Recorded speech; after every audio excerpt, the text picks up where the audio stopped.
Welcome everyone as you're joining us to this olive tree webinar on transitions. We're letting everybody in slowly but surely. So appreciate you joining us today. I would like to say this evening, the sun has set for me, but it is maybe more newly risen for some of you, depending on where you're joining us from. And we're really glad to have you. It's been a few months since we've had a live webinar, so glad to have you with us again. I know this topic will be relevant for anybody that's in the cross-cultural worker or member care world, so you were wise to come show up for some of this. We'll just go over a few details. If you've been on a call with us before, you know, a webinar before live, you know that we ask for you to stay muted during the call. We are recording this, so both you yourself can go back and watch it later, or anybody else can access the recording of the webinar on our website. And so it's easiest if we have just a clean copy of that. But we would love for your participation. So there'll be a couple times throughout the call, throughout the webinar, when we'll invite you to participate through the chat, either mostly directly to me or to everybody in the room. And we will ask for some surveys or poll information from you, just to get some pieces of information from you. And in fact, let's start. I'm curious about where everybody is joining in from. If you don't mind just typing that quickly in the chat. Where are you tuning in from? Curious, we see right away Slovakia and the US and Germany, Cameroon, Cyprus, Jordan, Uganda, Spain, Antalya. Oh, it's just a lot of different places. And it's delightful to have people joining us from really a span of across the world and north and south of us all around here. So that's really cool. Glad to have everybody joining. I also wonder, one more quick question, and then I'll introduce Tim Austin to everybody and hand things over to him. We wonder why you're attending tonight. I think we can guess why a cross-cultural worker might show up on a webinar about transitions and finding anchor points in transitions. But short answers: what brings you here today to this webinar? What are you hoping to get out of it, or what's going on for you that a webinar on transitions seemed like a good way to spend 90 minutes, 60 minutes, 90 minutes of your time? Somebody saying they're on sabbatical and it's a good topic. Changes in the country.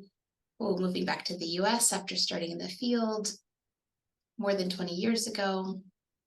Currently in transition, always in transition. I hear ya. Helping members of a new team, preparing to return overseas. Yeah, very familiar stories, I think, to all of us. Caring for others in transition always, which I also gotcha. I can relate to that. So that is a great reason to show up, I think, and a great reason to tune in. And I think there will be a lot for each of you here. So I'm going to turn this over to Tim. Let me introduce him briefly before I do that. Tim and his wife Eve Austin are good friends of Olive Tree. They actually did a webinar for us a few years ago on this topic with some different information, so you can still access that on our website as well if you'd like to. Tim is a certified coach, and this is a lot of what he does in his life and professional life and helps people with. In fact, came by his experience, quite honestly, in transition, spending, I think, over 20 years, Tim, if I'm not incorrect, overseas himself with Tim and his wife and kids in Central Asia and Turkey, and I'm sure he'll get into some of those details as a part of his story, but comes to us with a lot of expertise and a lot of information on creating anchor points in transition. So for now, I'll turn it over to Tim, and thanks for showing up tonight.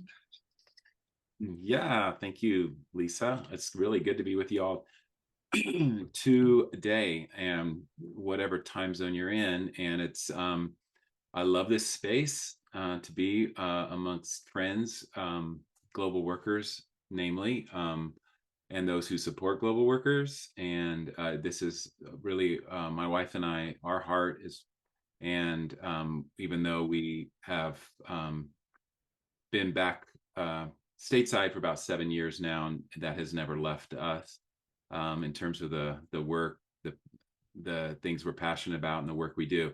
So it's so good to be with you guys.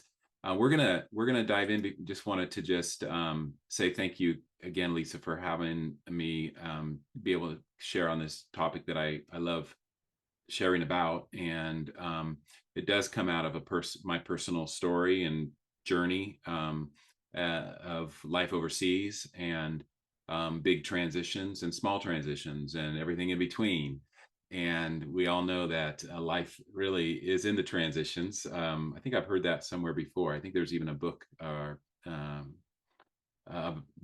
about that, life in the transitions. But I've come to be very convinced life and growth are in the transitions. So I'm more and more convinced of that as I journey and as I journey with others through transition seasons. We're currently in the beautiful state of Idaho. Been here for a few years after moving from Northern California. But we did serve on the field for about 20 years altogether in Central Asia and Turkey, and raised 3 kids there, who are now in their 20s, even late 20s.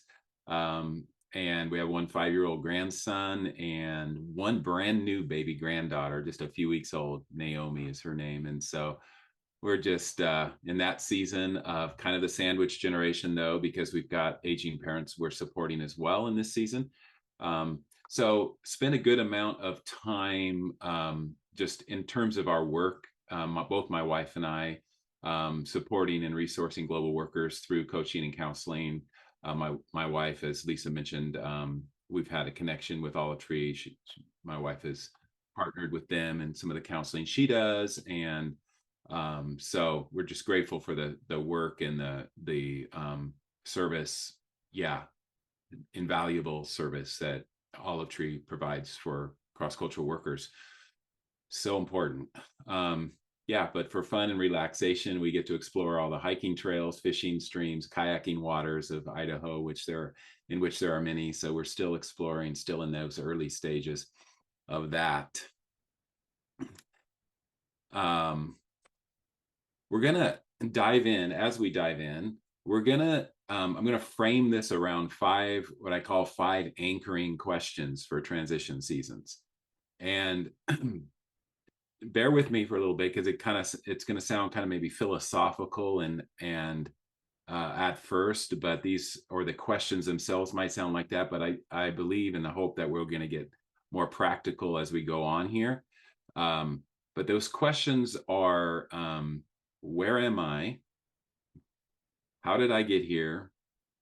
Who am I really? Well, that's a big one. And what matters most and why? And what rhythms and routines will sustain me in this season? What rhythms, routines, practices will help me to be sustained through a transition, which is characterized often by uncertainty and perplexity and all the different things we could name it. So ask these questions. I think as we ask these questions, it will help some to maybe bring some closure to answer some of those questions that are still out there, maybe just to at least start on that journey, maybe to bring a sense of gratitude as well from some time of reflection, and also just give some perspective and some clarity, and a self-awareness, a more awareness of where we're at, and the growth journey that God is leading us uniquely down, each one of us. So those are the questions, and we'll just start really looking at this first one. And where are you in relationship to change? And has something shifted? Is it shifted slightly? Has it shifted dramatically? Are you anticipating transition? Are you in the middle of it? Are you on the other side of it? Are you living it? Are you trying to make sense out of it? And I think all those are things we will wrestle with in various stages of transition.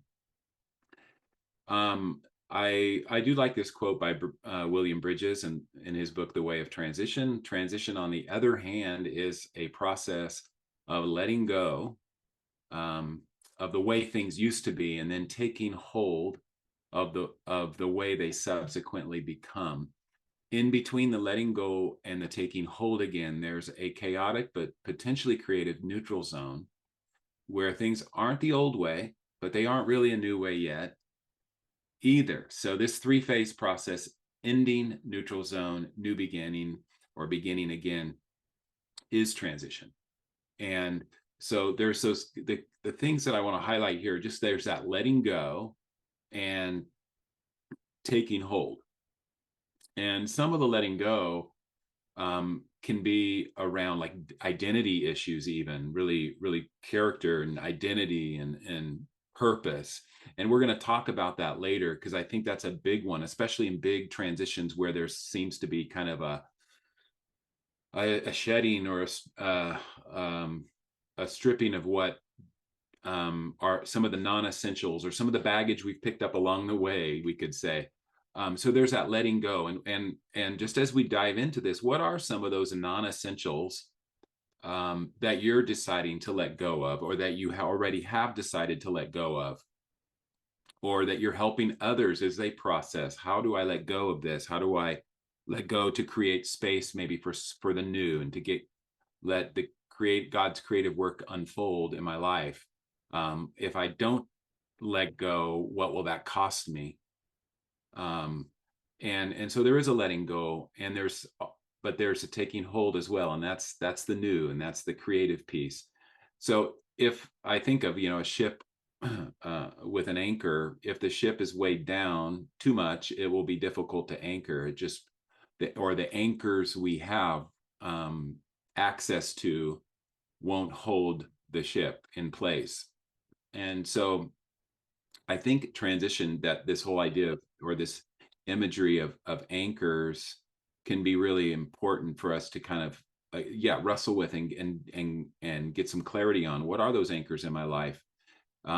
Because when I let go, then beyond letting go, what am I taking hold of? What am I deciding to maybe either keep or tweak, or take something totally new, take hold of that? What essentials are worth taking hold of? And I think sometimes that's, again, when in transition, it really brings us back at times to what is essential and worth holding on to. And even when it doesn't seem possible to really hold on to it because our life looks so different, we don't recognize it anymore.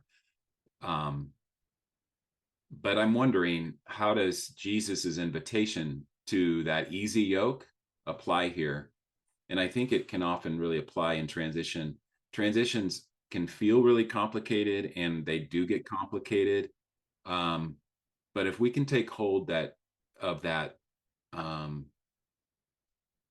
desire God has for us to um, to take up a lighter yoke, an easier yoke, maybe a more simple or streamlined way of living the with God life, that may be an invitation for us. I know it was for me in a big transition about 7 years ago, when we shifted off of the field after 20 years. What are some essentials? I had to wrestle with that. What are the essentials? What are some of those non-negotiables? What do I need to let go of? So that's just the first question. Okay, second question is, how did I get here? And what is can be very helpful. Well, before we do that, actually, before we go into question two, I want to bring up, I think I already brought it up. I'm confusing which side are you guys seeing the curve, the transition curve? Lisa? Yes, yeah, I see it. Okay, cool. Okay. Now I know where we're at. Good. Okay, so I wanted to bring up the curve first. Where are you on this transition curve? I think maybe I guess that maybe some of you have seen something like this. There's even a a diagram out there, looks more like a roller coaster ride, called the roller coaster of change. And so maybe that's a little more realistic when it comes to transition. It can feel that way. But this transition curve is a really helpful way to give language to where we're at in transition. So if you can kind of place yourself just using those three main sections of the curve: endings, neutral zone, and new beginning. Let's maybe just kind of take a little poll here. Where are you on the curve? How are you coming to the call, to the webinar today? And what space? Ending, neutral zone, or new beginning?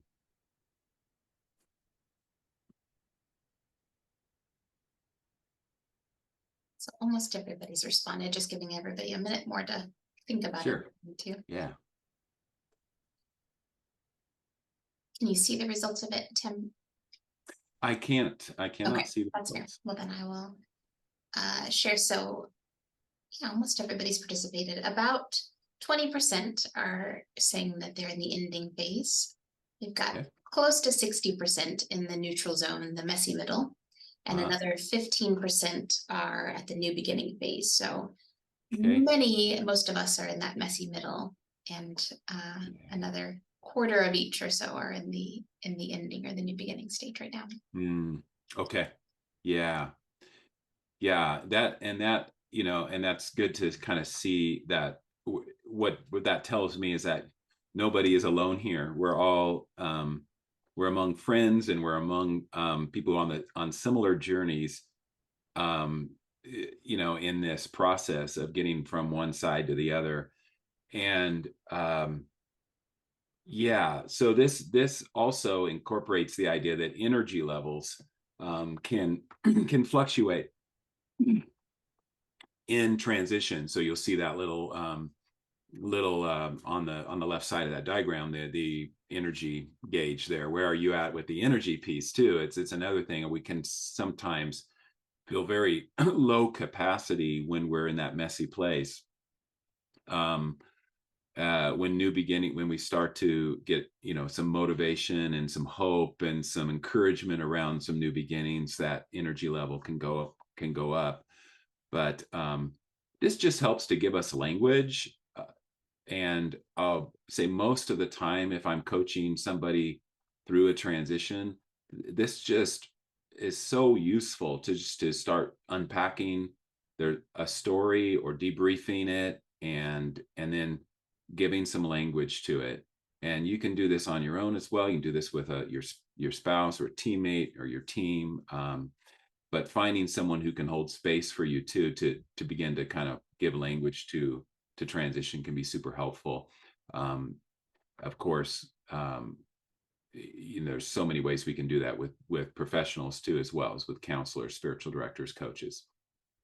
Um, so what is God, knowing where you're at, and how can you open up to God's invitation right here, right now, in this place where you're at, in that place? What's God's invitation there? And the next question is, how did I get here? So if we can give language to kind of where we're at, then maybe that question will, how did I get here? And most of us really probably already know how we got here. Something triggered the change, some external situation, maybe some internal situation.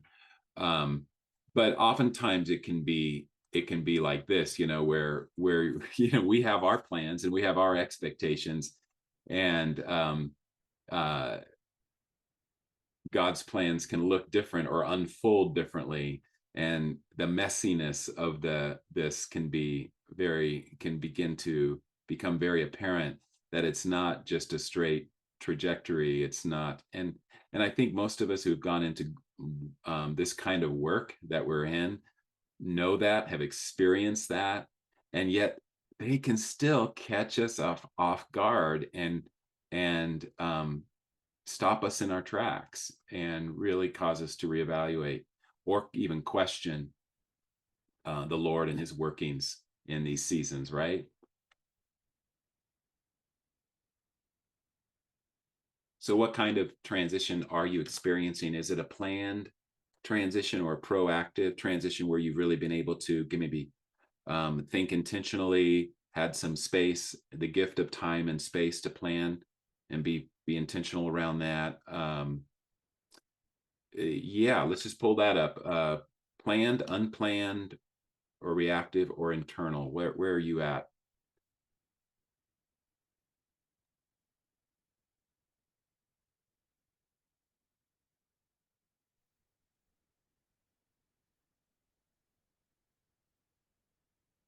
Lots of responses coming in here. I think once I end it, I can share the results, but I'll just wait another second to Yeah. let people respond. Okay.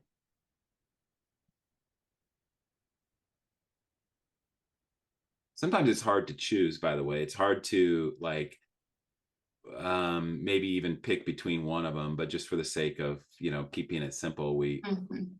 but there can these things can overlap at times. So Yes. where are we at, Lisa? Can you, okay, if you can't Oh, see the, now I can see it. okay, Okay, yeah, okay, 50, good. There you go. 55, yeah, 55% planned or proactive, 38% unplanned, reactive. So pretty close there in terms of kind of being split. And then you have the internal transition. And I didn't really explain that very well. I think sometimes question comes up, well, what does that mean in internal transition? But there is a 7% there that some of you guys maybe are experiencing some rumblings, maybe you might say, of transition, some internal shift that's going on, internal priorities maybe are shifting, motivation, things that you really can't necessarily put action to, but you want to at least give voice to with the Lord and reflect on it. Maybe a very trusted person like your spouse or a teammate, but it's really something that's happening internally. And not that we don't process internally, certainly we do throughout transition seasons and different stages of transition. But I don't know, for me personally, this was a big piece of getting ready for what was going to be actually um a real like move transition wise for me. And it happened like at least a year or two before the actual transition took place, from one place to the next and from one ministry role and work related role to another. It was really just a wrestling with the Lord and processing internally. So that's what I meant by the internal piece.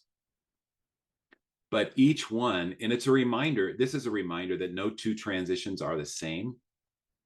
Each one is unique and requires processing and planning at different levels.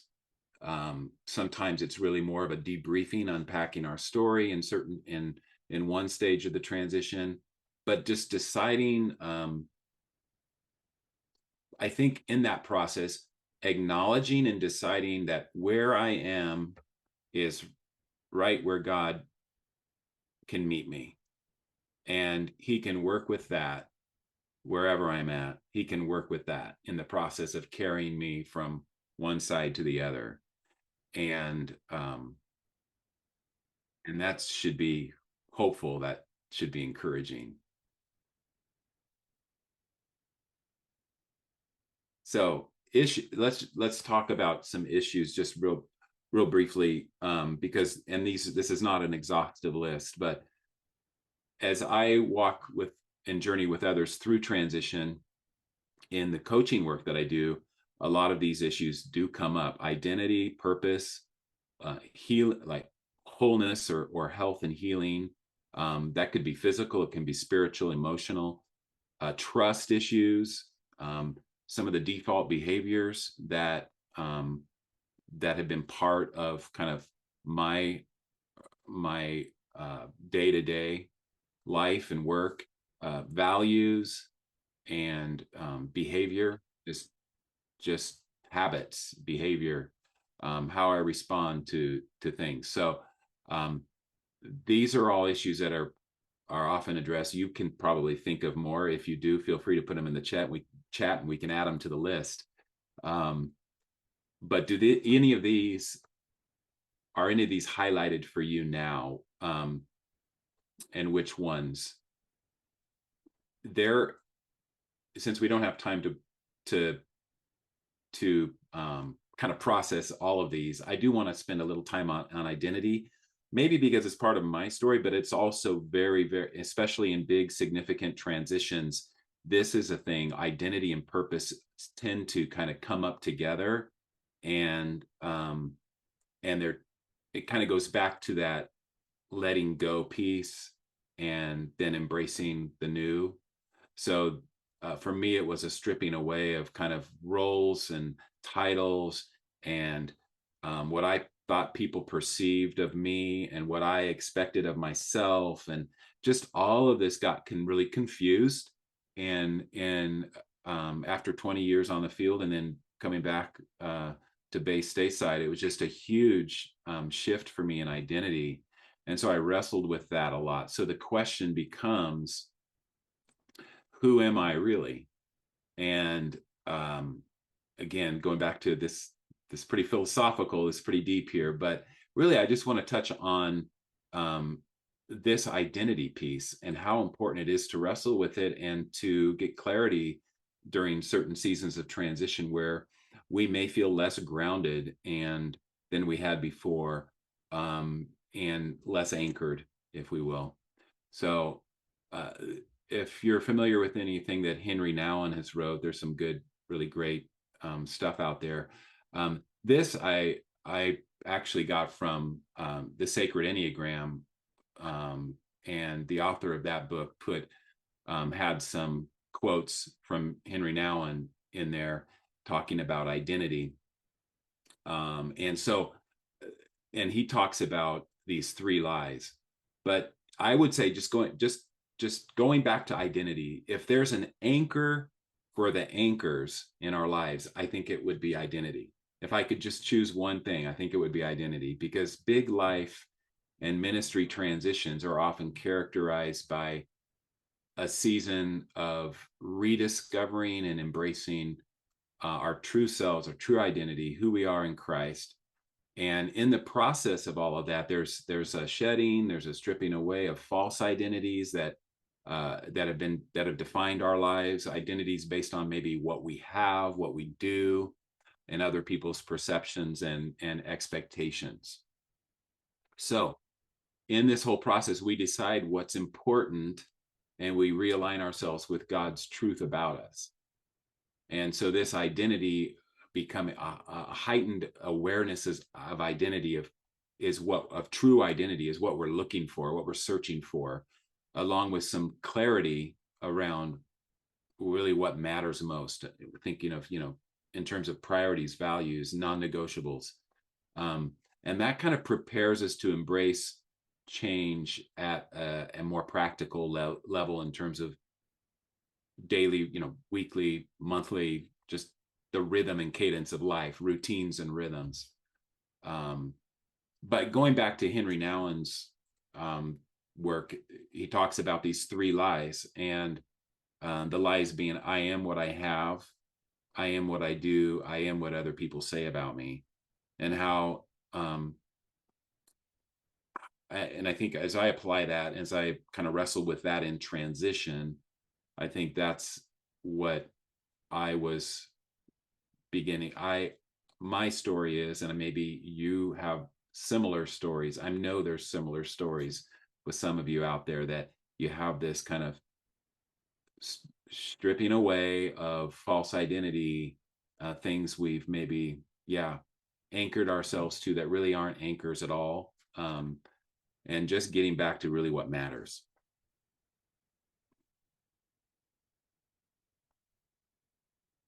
Yeah. So any questions yet, or any comments, Lisa, that might be relevant to kind of where we've come so far?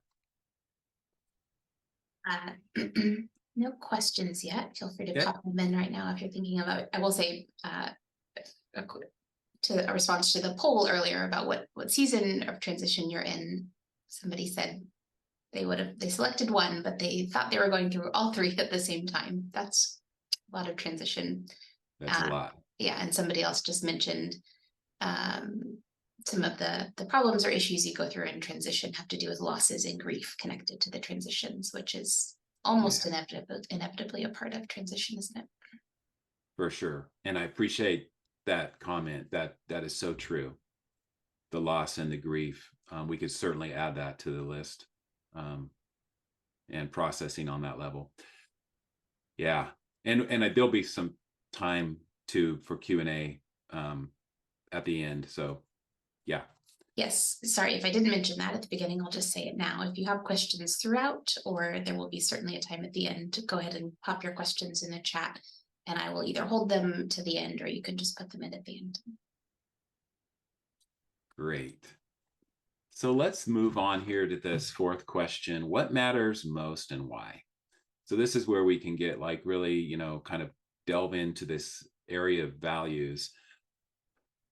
This is kind of where we get to the meat or to the core of the matter. We're talking about values and priorities, non-negotiables, and knowing and deciding what really matters. And it's like having a compass for our transition journey. Um, if we kind of walk through transition, walk through life without getting clarity on some of those really important values, or we've drifted from that. Sometimes we'll drift. There's always that. It's a great opportunity to get realigned with what matters and to reset priorities. So when we start to drift, we can revisit the priorities and maybe discover some new ones that are important in this season. And I think of seasons because, for us, it's a new season. We're supporting aging parents, but we're also kind of the sandwich generation. We got adult kids now having kids, and it's a new season. So what matters to me in this season, maybe it's changed a little bit in terms of family and how I approach relationships on that level. So yeah, there's things that do shift, even though values hold pretty steady. Priorities around those values can shift, and they should, and they do. So, and we can make those corrections along the way. And transition is that invitation, I think, for us to kind of engage in that process. So, what matters most and why? I like this Bridges quote as well. As rock climbers try to move only one hand or foot at a time, keeping the other 3 points of contact with the rock solid. So the person in transition will usually do well to use the rest of his or her life as a series of holds while making a transition elsewhere. So, Bridges paints this picture of what it can feel like to be in transition, comparing it to rock climbing. And so what are some of those holds for you? Feel free to put those in the chat as well. What are some of those holds or anchors that you can use to leverage, to support, to stay grounded through this transition season you're in, or even that you're anticipating? So part of knowing and part of knowing what those holds should be, if we're not clear on that, is really sifting through this whole area of values and what matters and priorities. And all the options can be confusing and overwhelming at times in transition, or we don't feel like there's options at times. We feel constrained, we feel restricted because of the transition itself.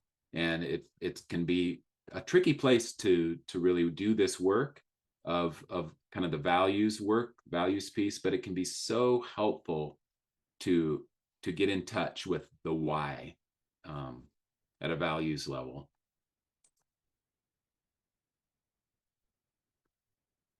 So and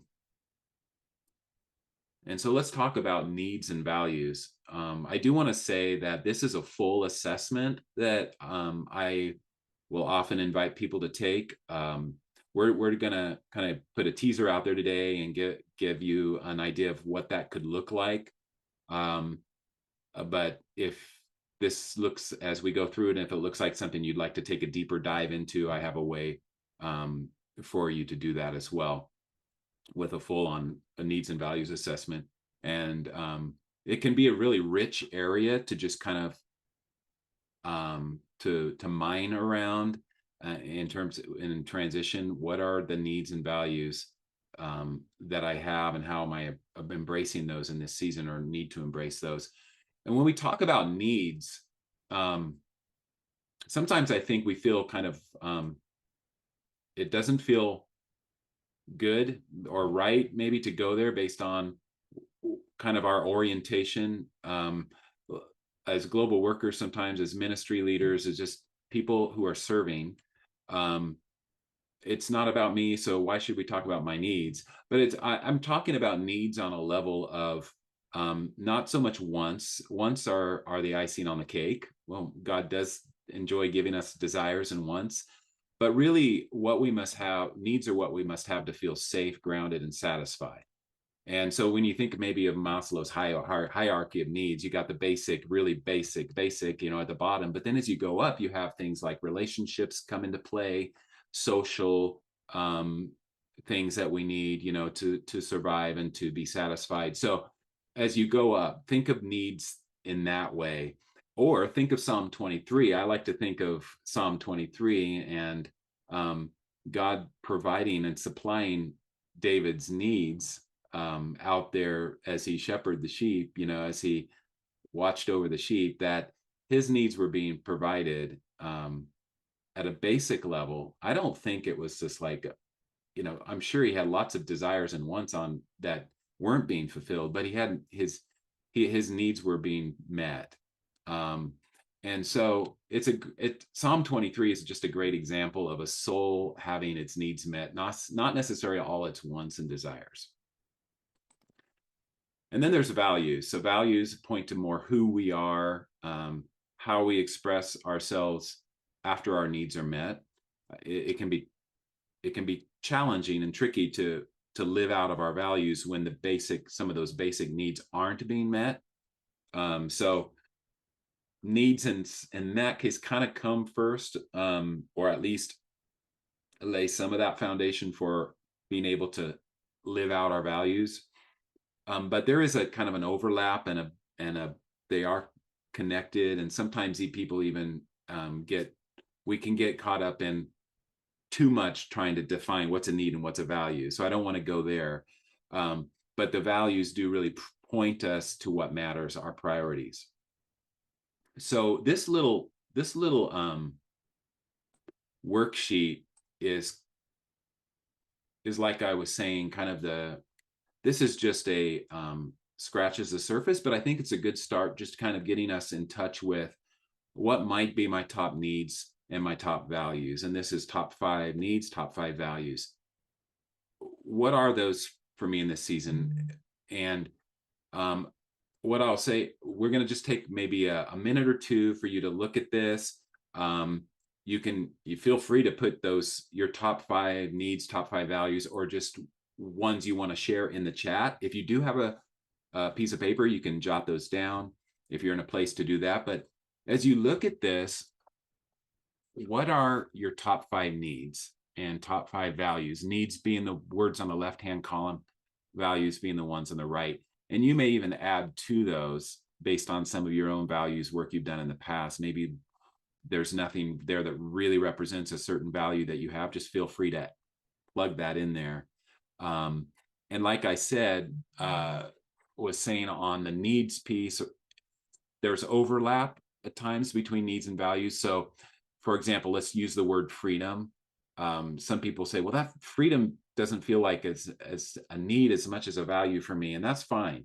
Let's just put it over there on the value side if freedom feels more like a value. Like I said, that doesn't.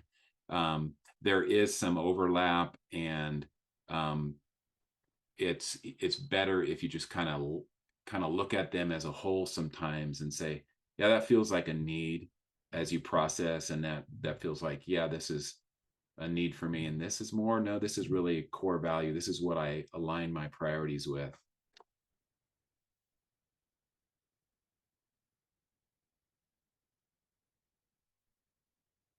Top 5 needs, top 5 values.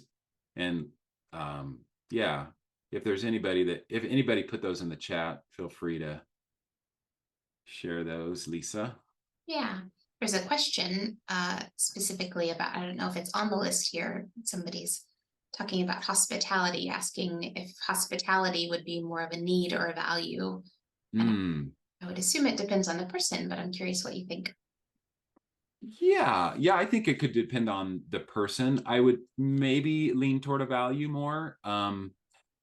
Uh, because it could connect with like relatedness or gosh, there's a lot of things that could be expressed through hospitality, even creativity, and beauty, things like that. So I guess that I would probably put it more toward the value, but yeah, it could go either way, maybe on what that looks like for you. Yeah, Yeah.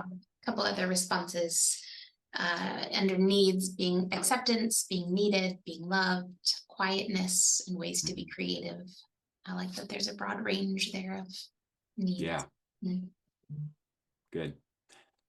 Yeah, and when you look at those, does it give you some insight like as to why am I feeling maybe some angst here, some unsettledness in transition, some um yeah, some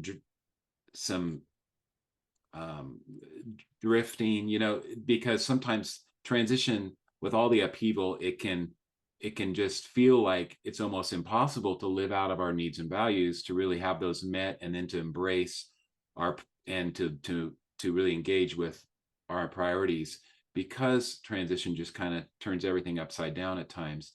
But it can be a really, again, knowing that it's also an invitation um to really get clear on what does matter most, and sometimes those things can shift. So why did you choose those words? And just some reflection questions here. What do they represent to you? What do they signal or mean for this, maybe this season moving forward for you? What needs are being met? What needs are not? What values, why did you choose those words, the values piece? What do those represent to you, and how are you living out those values? Or why, what for example, which of them are missing, or how, in terms of how you live your day-to-day life, particularly when it comes to transition. So like I said, this my needs and values assessment, it takes a whole deep dive into this area, but for now, just to think about how are these reflected in my life and work now, and in terms of transition, and where might be some contradictions or some misalignment, and how might taking a deeper dive really help me create direction and momentum in my life and work. So having some clarity around this can be really important to lay a foundation for deciding what matters most in this season. And this is getting really, really practical, simple, practical, but very helpful, that I found, just to take out a mind map sheet. Maybe you can, if you're more of a bullet point person, that's fine. But I like using a mind map. It just kind of helps me to see that empty space. There's no right or wrong answer when it comes to a mind mapping something. But when I think of transition seasons and getting clarity on what matters, it can be a struggle at times. So anything that can help you kind of help create space for you just to kind of get it all out there and see it, and then sift and sort through it, can be really helpful. So think about, for example, focus areas for this season that you're in. When I say focus areas, I'm thinking more like the big rocks or the big priorities, kind of those big categories of life that you want to prioritize. And just you can even do that now. If you have a sheet of paper in front of you, just draw a bunch of circles and just do a brain dump using a mind map like this. I put that in that little red circle. you might put something like my big rocks or my priorities or my values or yeah, non-negotiables, anything like that that represents the big rocks, the big things that you want to prioritize. And there's, like I said, no right or wrong answer here. Just get it on paper and see what comes up for you, what rises to the top.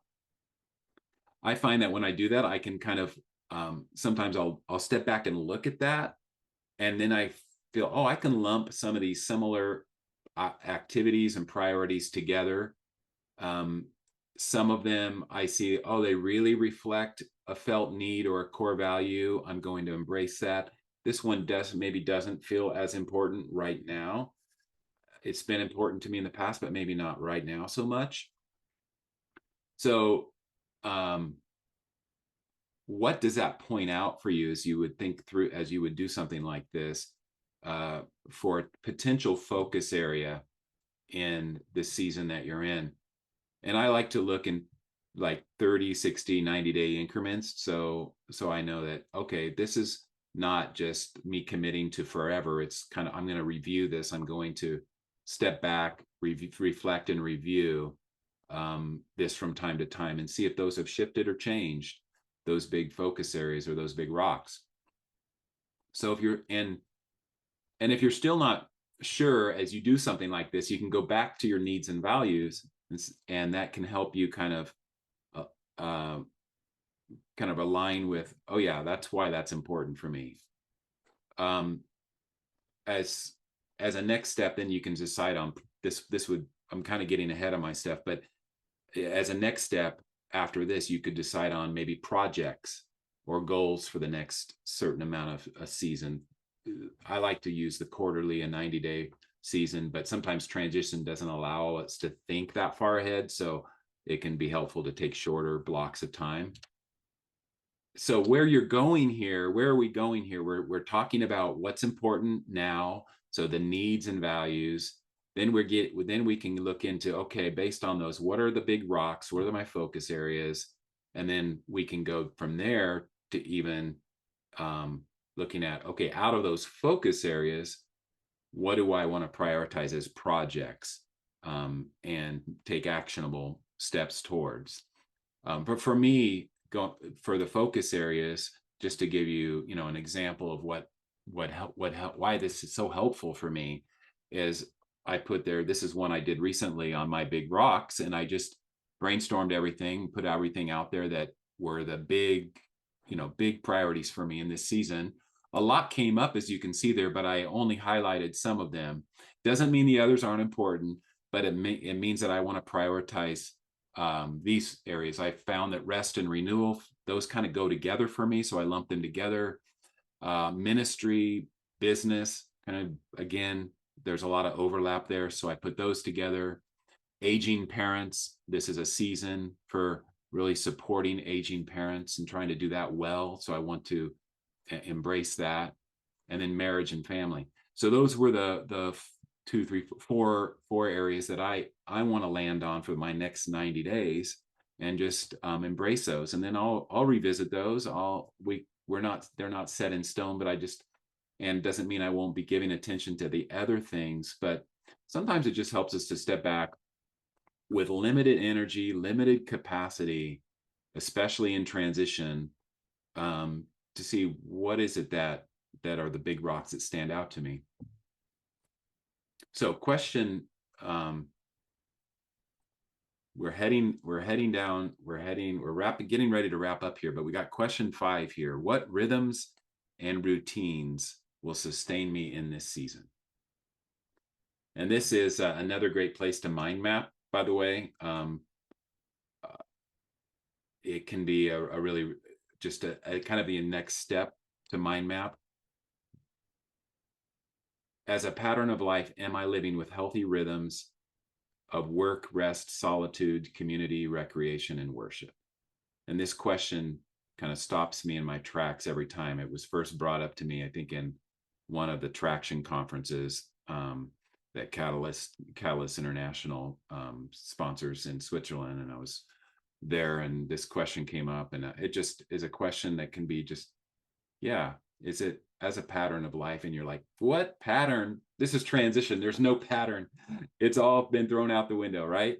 No, but there can be a new cadence and a new rhythm. I'm hopeful that we can find something to sustain us even in transition seasons.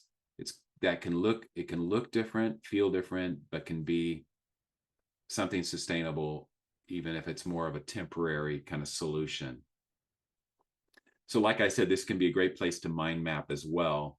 Um, so as you recall, the first mind map I did was on the big rocks, and then I took my second mind map and just took one of those big rocks, the rest and renewal piece, and then I just started brainstorming and doing a brain dump around that part. And you could do those for every one of your big rocks. And so for me, the ones that were highlighted were, as you can see, just some of them, not all of them, and what I want to do with those. And so that helps me kind of create more of an action plan moving forward.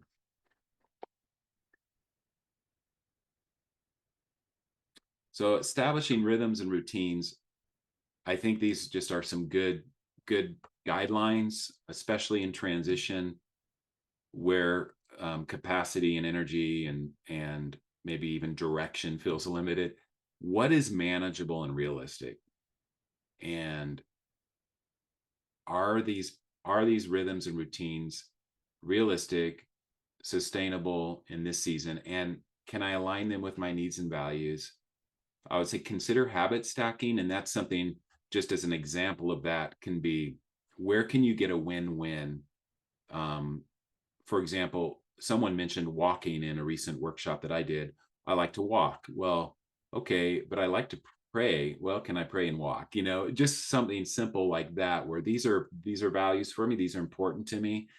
Um, I can't maybe do the things I did in this in this season that I did before. Maybe I went to a gym, or maybe I was jogging, or maybe I was working out or something, but I can still walk, and I do need to keep my prayer life going. So that's what I'm just talking about, very simply, like habit stacking.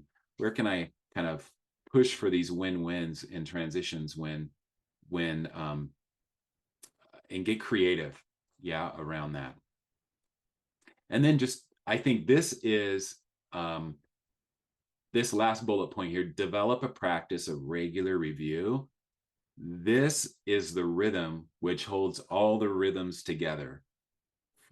And why I say that is um, I I just tend to drift. And I know that can be a challenge for a lot of us. We just tend to drift when we don't revisit those anchors and those things that are most important to us in transition. So developing a practice of regular review can be so helpful to keep us um, on course.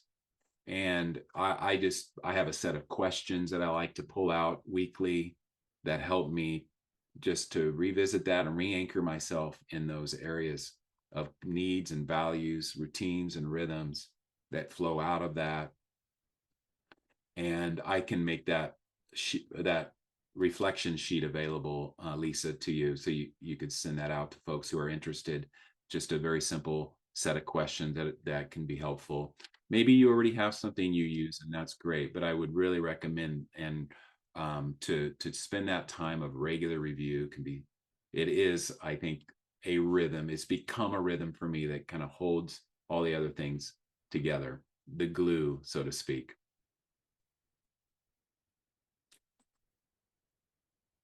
So here we are with these 5 anchoring questions. Where am I? How did I get here? Who am I really? What matters most and why? And what rhythms and routines will sustain me in this season? So, what might God be up to? And what's his invitation to you? This is a question that I always kind of wrap up my time with. What if this transition is uniquely for you? What might he be up to, and what's his invitation to you? Yes. And with that, Lisa, I am going to hand it back to you for any Q&A time you want to have, or yeah, however you want to move forward. Great. Yes, we do have a couple questions that have already come in. Please feel free to put additional ones in the chat now. Um, well, let's start with somebody had just asked previously for clarification on the question, so that was helpful and that's answered. So great job in circling back to the 5 questions already. That one of the questions, several that are kind of running through my mind as well, have to do with that the neutral zone, the messy middle, where energy and motivation kind of dip. I guess one of the questions to start with is that inevitable? Do all transitions kind of bring that low, messy, low motivation kind of time and zone? And can people get stuck there? Is that a function of time, or how do people kind of move through that transition cycle? Yeah, that's a great question. Um, and I think it is unique. Every individual's situation can be different in that sense. I do think it often gets it can it doesn't have to look like a low point in terms of a uh, you know in terms of a bad place to be or a negative place to be. So I don't want to portray it like that. I think it's a natural flow of what when we especially when we learn to grieve the losses well and to move forward, to celebrate the wins but also to grieve some of that loss and to sit in some of the sadness. It's a healthy uh, place to be. So I want to portray it as a we yeah not so much focus on it can feel messy, but also to focus on the fact that it's an important place to really process. Can we get stuck there? I think we can get stuck there because for a number of reasons. It can because of situations beyond our control, for sure. If there's no real doesn't feel like there's any options moving forward. That's a big place where a lot of people come to us. I'm sure, Lisa, you would say the same. I experience that people come to us in that stuck place or feeling stuck with no options or limited options. So yeah, I think there is a place where we can get stuck. But I really want to highlight the fact that it's kind of a natural place to be, especially if it's a big transition. You've spent years of investing maybe in a certain area of life and work. Relationships run deep, and you're uprooted, and those kinds of things can just really call for significant processing in that neutral zone, um, which can be um, both uh, hard, difficult, and hopeful as well, as we kind of find ourselves easing out of that and coming up the other side into new beginnings. So, Yeah, that's good. Next question has to do with, I don't know if it has to do exactly with the getting stuck in transition, we talked a lot about the needs and values and being aware of those in transition as a helpful point to kind of move us through. I wonder what you feel like are the cautionary tales if you're not prioritizing your needs and values in transition. What's the result of that? yeah. So if you're not, I would say um, the result can just feeling. I think it can prolong that unsettledness and that sense of maybe even some of the difficult, hard, uh, sad places we go in transition because we're not, you feel divided. You don't feel whole. You don't feel integral when you're not living out of your values. And so I would say, even though it's hard work and it feels really challenging to do in transition because you're in between, you're going back to the quote by Bridges, it's a process of letting go and then subsequently taking hold. And in that process, there's that in between time, right? So it's in that in between time that is, again, putting a positive spin. And God's truth around this is that it is an invitation to some deeper work in terms of what aligns, what's important to me.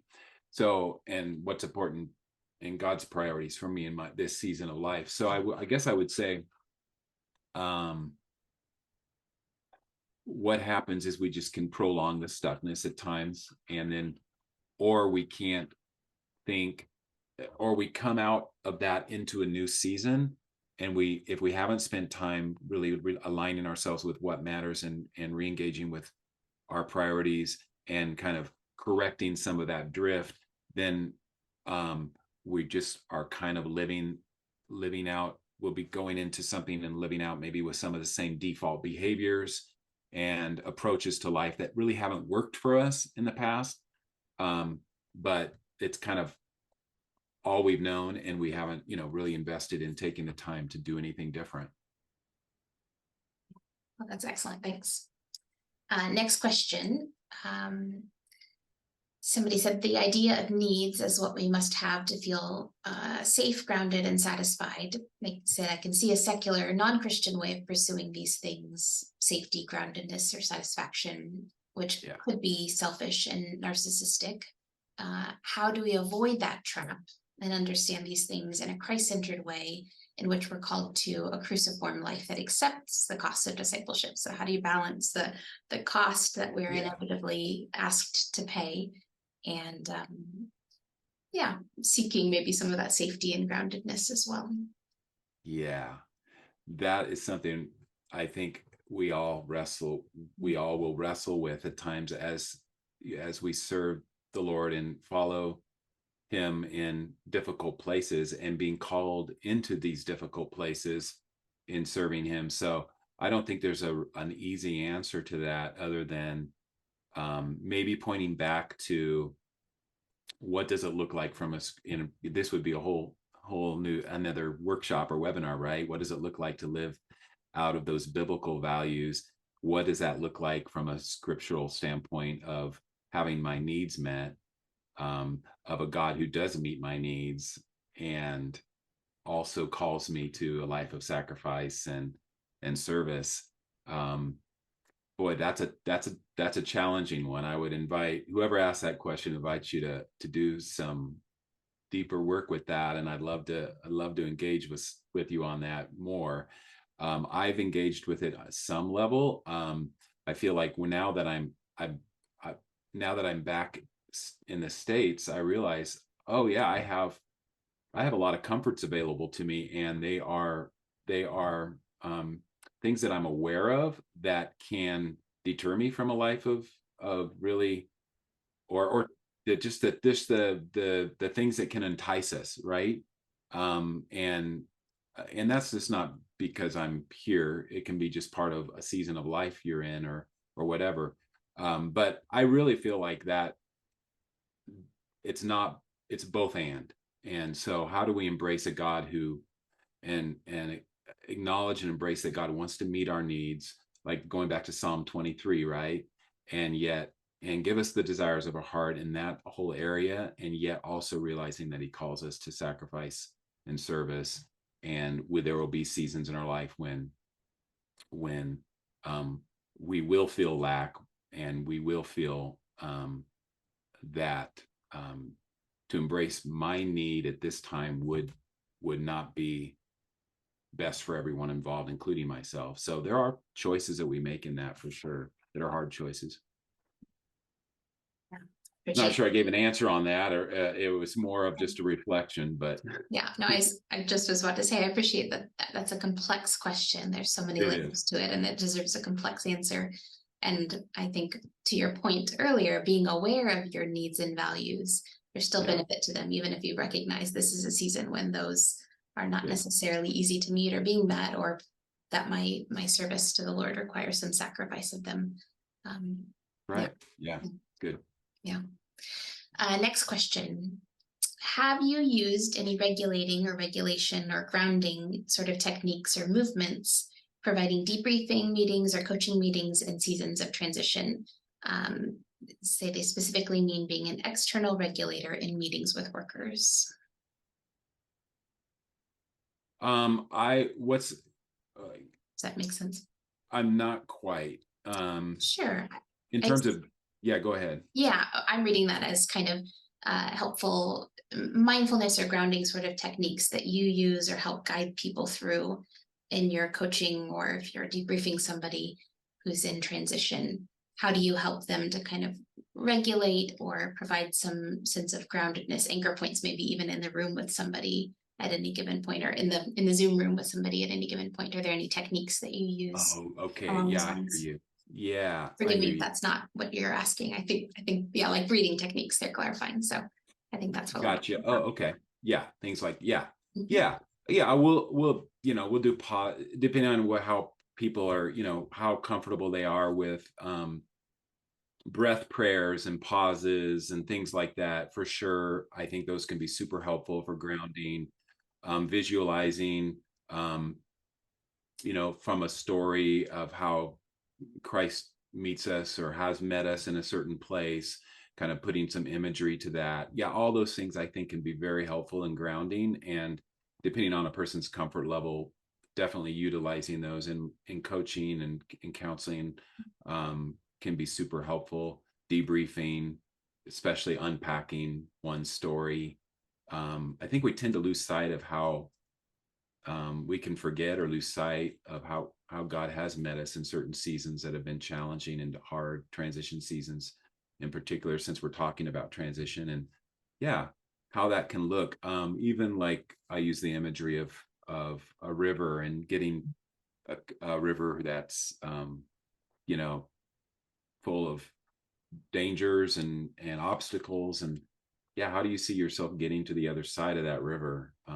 What are some of those obstacles in place? What do you see? What do you visualize? What do you see on the other side of the river of transition? And what's giving you, hope and encouragement? And what are you looking forward to? And yeah, so I think those are super helpful. Any way we can do that. That's great. I like that imagery a lot.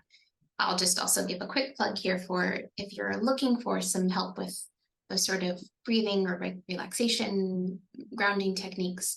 Um, on our website, on Olive Tree website, close to where you'll find the recording of the webinar, we have some helpful aids for that sort of thing, things that we often recommend for clients to listen to or walk through for those sorts of grounding and Yeah. relaxation or awareness building sort of practices.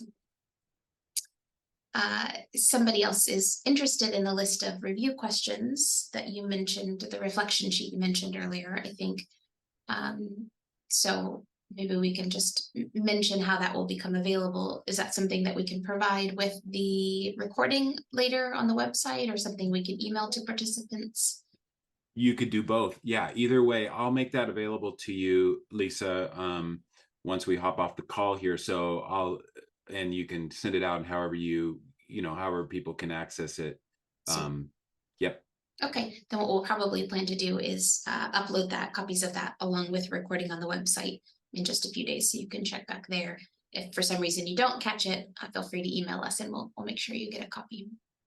Yeah, and I can also send you the link for that needs and values assessment that I had mentioned, Yeah, of which we kind of just gave that teaser today. Yeah, and that's available as well. great. Maybe our last question here is a bit of a specific one. I've recently been talking to people about the idea of something that almost every worker does and pretty routinely these days, but doesn't often think of as a transition. And I think it is. So I'm curious about if you'd address it kind of directly. So the idea of a home assignment or furlough period of time, which we don't often think of as transition, we think of as kind of a part of our normal everyday life. But Mm, it is very transitional, I think, in all the ways that you've described what transition can be like. And I think um, Yeah, I think it's something that people go through routinely, and there's a lot of upheaval around it in the way that transition creates upheaval. And I wonder if you would just speak specifically to, maybe from your own experience or what you do in Mm. working with workers, what you see as some of the ways this idea of being in transition connects to being on a home assignment or furlough or sabbatical, maybe even just a time away from normal ministry life. Yeah. Yeah, it's a stepping away from normal ministry life, but it's certainly, and for some it can be very, I definitely categorize it as transition, and it's a big transition place and a space to process. So everybody, I know that every org and sending agency and individuals do it, kind of structure home leave differently. Um, Sometimes there's good space for rest and renewal, but I find that most of the time, people don't have space, or space isn't allowed or really created for stepping back and really, getting that rest and renewal piece in. So I say that's a great place to build that into to home leave time. And but from personal experience, I know that the way our organization was structured, you felt a lot of pressure to go back and just um, travel and speak to supporters, and to it kind of from day one. You're just kind of, if you don't, if you don't really have the margin, we felt like a lot of times we didn't really have the margin or the space or even the permission to step back and take a season of rest and renewal. So if you have that, bless you, you're blessed. Take advantage of it. Ask for it if you need it, I would say, and use that to process some of your transition. Um, Debriefing, I think, is can be super helpful. We would do that as a family with our kids and invite a counselor to that space, to where, because it's huge, especially if you're bringing others along with you. If you're, married and have children, and you're transitioning, it's huge upheaval time for many. And so knowing that that's there's going to be a lot of the same things, that even though it's an in-between space, there's going to be a lot of the same areas kind of on the curve. The endings, there's an ending, there's kind of the neutral, the messy middle piece, and then there's new beginnings. So I would say, in some ways it's not any different uh, in terms of the processing piece and how we go about processing some of that. Yeah, that's excellent. Thanks. I think it also gives people permission to say, I need some anchor points in the Yeah. midst of this sort of season, even though there's a lot of demands and often difficult to come by things like solitude or Hmm.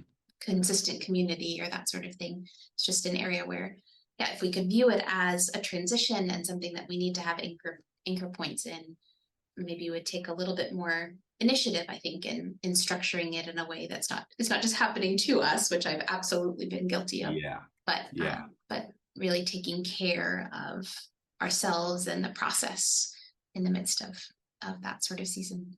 Yeah, absolutely. Yeah, I love that, Lisa, because yeah, taking care of yourself, and that piece about just not letting it happen, and then getting to the other side, and then scratching our head and say, what just happened?